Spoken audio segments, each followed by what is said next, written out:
What is your religion affiliation? I am a naturalist.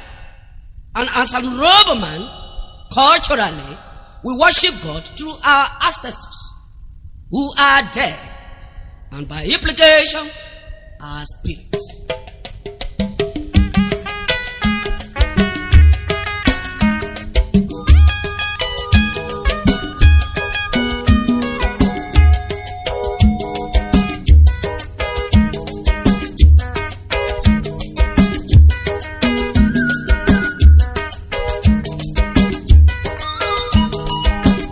Yeah.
Oyomajo ka obediale ogene talu si we lobe gbogbo eri ari na na ke di kuku Baba God to biru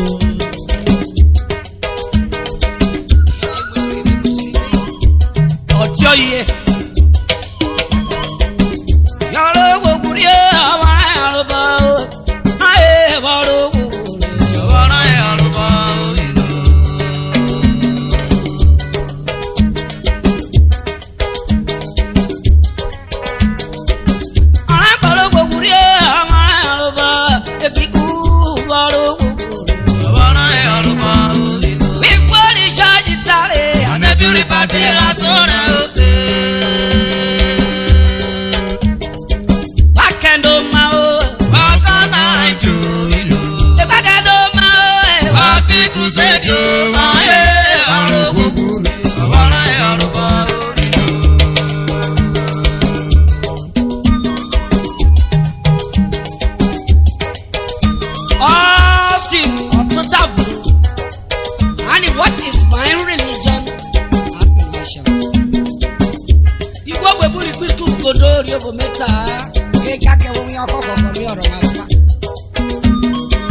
Now 3 things 9 days involved. Or else so either God call you, or now you call God, or you go pastoral school. We change your brother. Alade tanoga na soko na plekede wore wamle oyo bo ma kwa wuri gede o ma sikoro ba da katuko oga na wa takere na ne mitwe mewo amnaro na ori wodo udu we ogbe ko mafia o mi shosho yo ni shosho o pare ki na special business Olive metala Shashi of the pastor, the year where Plegade Obloma. Hey, Alera energy of Yemela. Open school. That was a good shot. Oh, Sabia Barry. I will. We have been using it.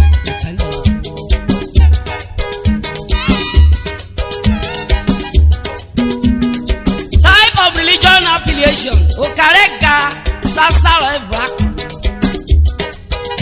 ogoro yera ogede die pare gweje daduri ebu obokodo betota kokoko baba go too much. We have Igbo religion, we have the Christian religion, we have Islamic religion.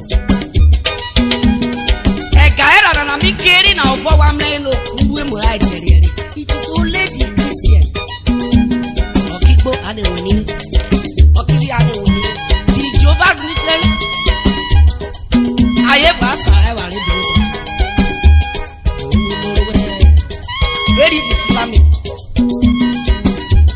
The religion was founded in 18th century. Before then, they have a regard. Oh, now you go me share. Hey, have I go? Living a keg in me, we are covered. Oh, you go be a very regular. And a quiet, they're very party. So come out and a robo puri. One hour, what do you cook?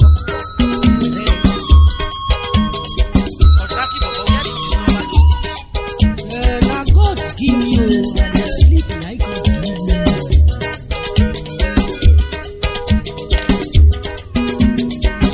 Oruma buri Oruma, aye Oruma.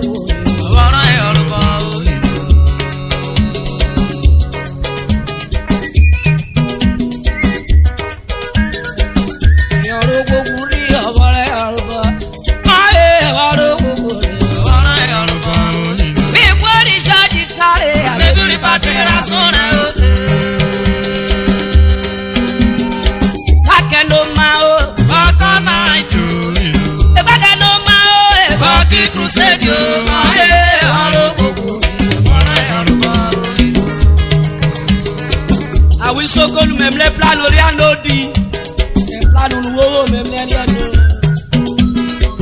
akwario ya ware wena e kore pio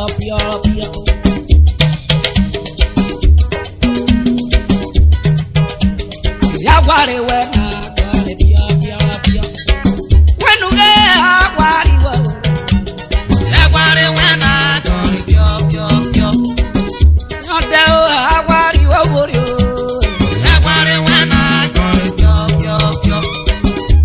Baba, they show me the walk.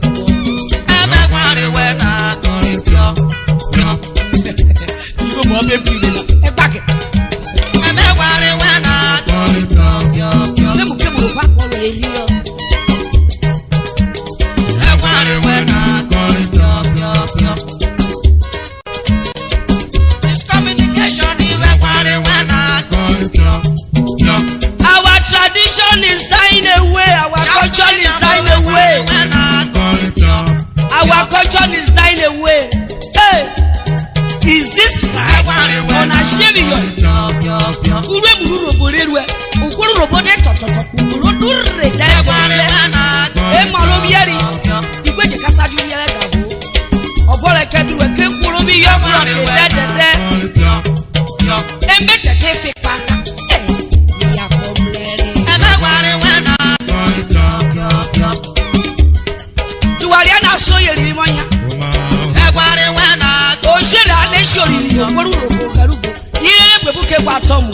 I shave for now.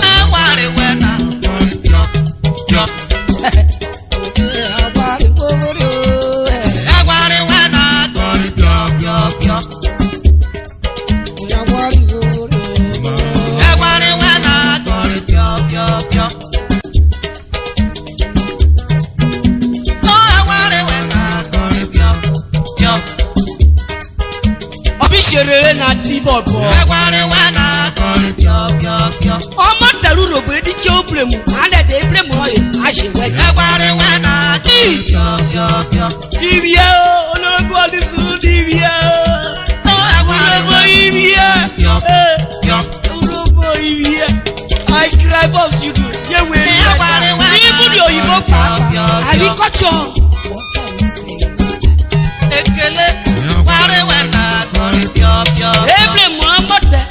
Pastor Coca wed your mother.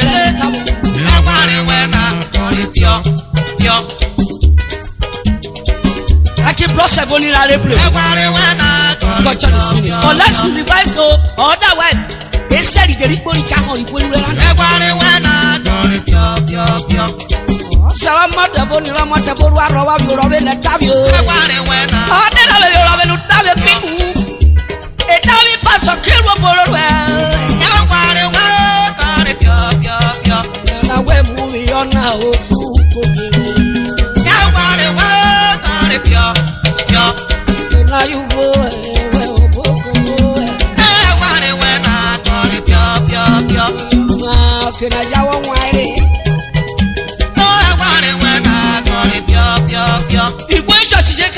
bo no ko Urhobo de show bo wa ru to.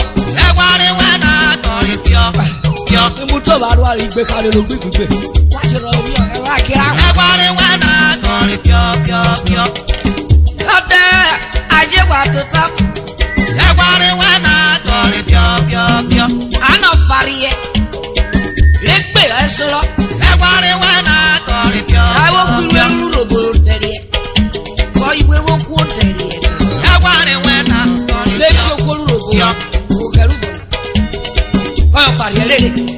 Egwanre Wena kọrin pio.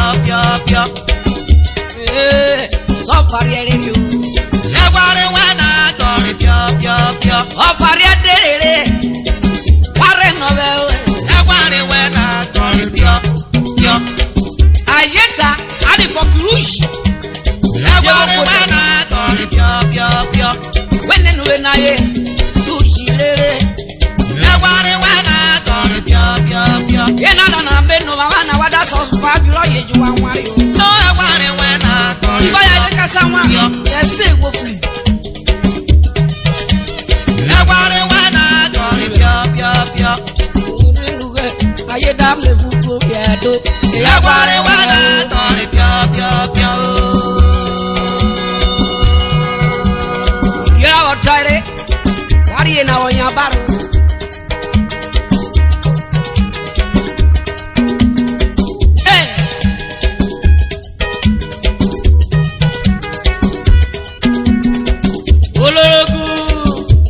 Johnson, Webo, Navy Captain, Tappy on a tower. Walk away, it's on my way, you're away, this is a tower.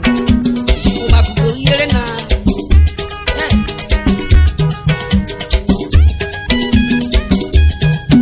You look bad, follow Mukida.